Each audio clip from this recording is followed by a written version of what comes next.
Assalamualaikum warahmatullahi wabarakatuh. Perkenalkan, nama saya Raden Muhammad Fakih. Saya di sini yang menjelaskan tentang faktor kinerja pada komponen komputer yang berhubungan dengan yang pertama ada CPU, yang kedua ada komponen yaitu memori utama, yang ketiga ada memori sekunder, yang keempat ada bus, yang kelima ada peripheral.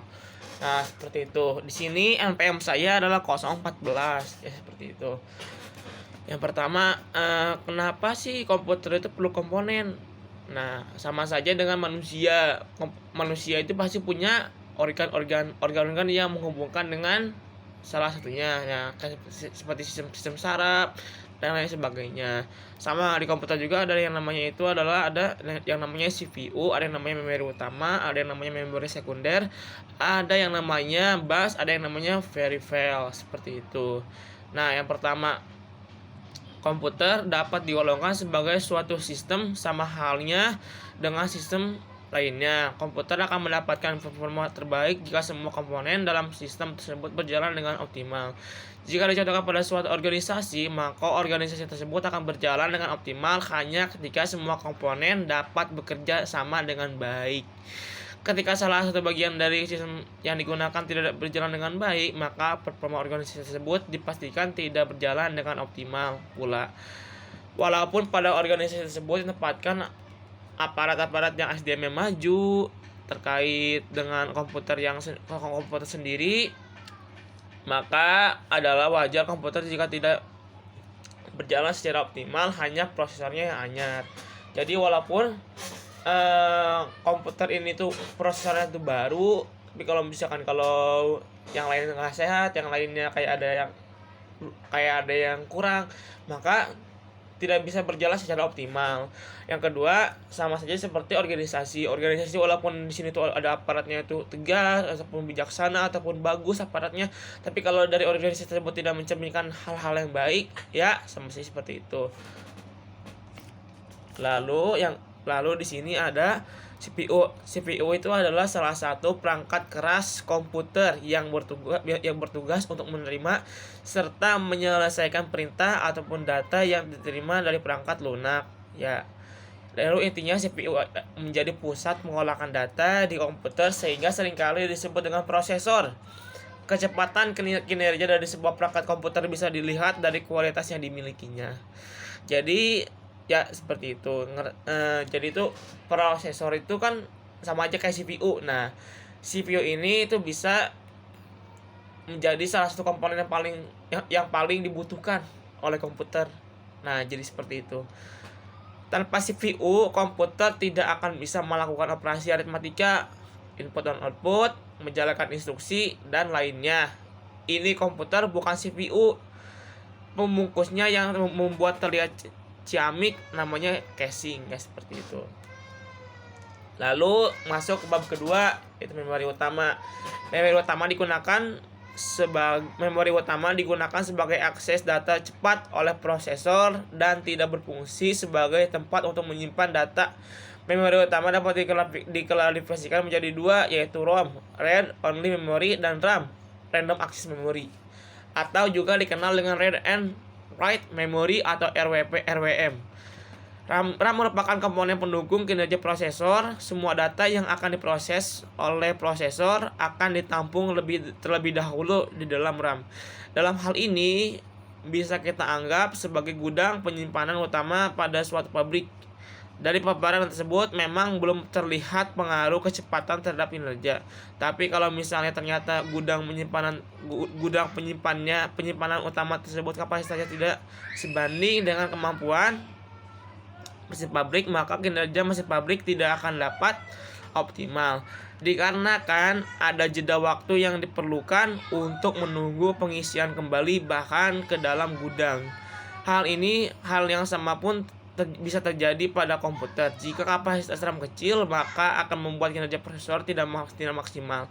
Karena kan ada jeda waktu untuk menunggu data yang diperlukan tersedia di dalam RAM. Nah, jadi itu semisal kayak kita tuh punya gudang. Nah, tapi kalau kita punya gudangnya itu kecil, barang-barangnya itu banyak. Nah, kira-kira bisa tercampur nggak? pasti ada sisanya yang tidak bisa tertampung. Nah, seperti itu. Jadi kalau kita bujul-bujul otomatis kan meledak gitu. Nah, seperti itu. Jadi itu menghambat kinerja prosesor seperti itu. Lalu yang ketiga ada FSB, sama saja seperti memori sekunder seperti itu. Bawahannya dari memori utama seperti itu. Lalu yang keempat ada FSB atau biasa disebut dengan bus, merupakan jembatan penghubungan antara prosesor, RAM, dan berbagai komponen yang ada di dalam komputer. Hampir semua komponen di dalam komputer berkomunikasi melalui jalur ini. Pada kasusnya sama di atas, maka bus ini bisa kita katakan sebagai jalan raya penghubung antara pabrik dengan gudang utama. Semakin lebar jalan raya yang tersedia, semakin lancar distribusi yang terjadi antara pabrik dan gudang. Hal serupa terjadi juga antara RAM dan prosesor, yakni perpindahan data yang dilakukan melalui bus ini. Bus menggunakan satuan yang berupa dengan prosesor, yakni Hertz. Namun terkait dengan bus, satuan ini mewakili lebar data yang bisa ditransfer. Semakin tinggi angka bus ini, maka semakin lebar jalur yang dapat digunakan untuk terjadinya distribusi data dalam komputer. Sebagai ilustrasi, jika ada dua komputer yang memiliki prosesor dan RAM yang identik namun memiliki ukuran bus yang berbeda, maka kinerja terbaik akan dimiliki oleh komputer yang memiliki bus yang lebih besar. Nah, ini lagi-lagi seru nih. Kita diilustrasikan dengan pertama itu dengan bus, bukan bus yang ada di komputer, tapi bus atau bis seperti itu. Nah, bis itu kan transportasinya. Nah, kalau jalan itu sarananya. Nah, semakin besar sarananya, maka semakin cepat bis ini mencapai gudang, atau bukan bis lah, truk gitu. Truk semakin cepat truk ini mencapai gudang untuk mengangkat, untuk mendistribusikan barang-barang yang ada di dalam produksi ya, seperti itu. Nah, jadi itu didistribusikan melalui bis. Ilustrasinya seperti itu. Semakin besar jalannya, maka semakin cepat gitu, seperti itu. Nah, di sini ilustrasi komputer yaitu maka jika kinerja terbaik akan dimiliki oleh komputer yang memiliki bus yang lebih besar, bus yang komputer ini, seperti itu. Nah, lalu yang terakhir ada peripheral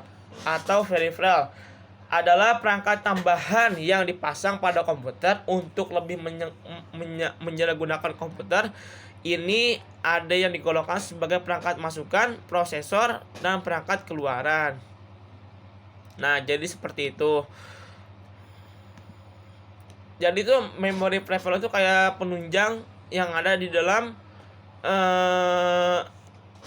yang ada di perangkat keras, seperti itu. Nah, perangkat ini apa sih perangkat peripheral? Perangkat peripheral yang ada dalam bahasa Inggris yang bisa dikenal dengan peripheral device, merupakan perangkat yang menyediakan fungsionalitas tambahan terkait input dan output untuk komputer, misalnya keyboard, mouse. Sedangkan adalah peripheral input, sedangkan monitor dan printer adalah output. Nah, seperti itu. Jadi itu mouse dan keyboard itu termasuk ke dalam peripheral input, sedangkan kalau monitor terus printer itu termasuk ke dalam peripheral output. Nah, seperti itu.